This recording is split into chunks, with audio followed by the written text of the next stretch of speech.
The Bara Gumbad is situated in the middle of Delhi's Lodi Gardens. It was built in 1490 during the reign of the Lodi dynasty. It is an architectural marvel as its dome is a perfect hemisphere. It is built on a 3-meter high platform and the dome is about 29 meters high. The stone dome rests on a 16-sided drum that sits over a square base approximately 20 meters wide. It is constructed of red sandstone and granite. Built in a circular form, its geometric niches, lotus motif and parapet define Indo-Islamic Lodi architecture. Despite its tomb-like shape, the interior is an empty chamber with seating and contains no tomb. Scholars have been attempting to determine whether it was a tomb, an entrance, or part of a larger walled enclosure. Near the Gumbad is the Shukrawari Mosque built in 1494. The Shukrawari Mosque has a 5-section prayer hall that sets a model for later Mughal mosques. The Great Dome still evokes awe despite its purpose being unknown, but its beauty and historical significance remain intact.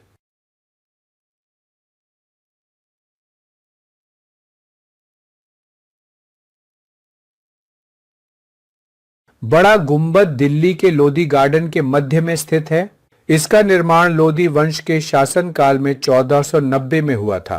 यह एक वास्तुशिल्पीय चमत्कार है क्योंकि इसका गुंबद एक पूर्ण गोलार्ध है। यह 3 मीटर ऊंचे चबूतरे पर बना है और गुंबद लगभग 29 मीटर ऊंचा है। पत्थर का गुंबद एक 16 पक्षीय ड्रम पर टिका है जो लगभग 20 मीटर चौड़े एक वर्गाकार आधार पर स्थित है। यह लाल बलुआ पत्थर और ग्रेनाइट से निर्मित है।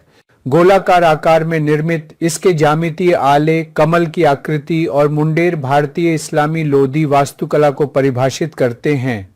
मकबरे जैसी आकृति के बावजूद इसका आंतरिक भाग बैठने की जगह वाला एक खाली कक्ष है और इसमें कोई मकबरा नहीं है।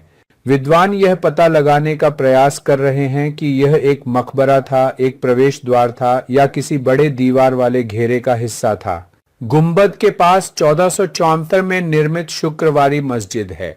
शुक्रवारी मस्जिद में 5 खंडों वाला एक प्रार्थना कक्ष है जो बाद की मुगल मस्जिदों के लिए एक आदर्श प्रस्तुत करता है। महान गुंबद आज भी विस्मयकारी है। हालांकि इसका उद्देश्य अज्ञात है, लेकिन इसकी सुंदरता और ऐतिहासिक महत्व बरकरार है।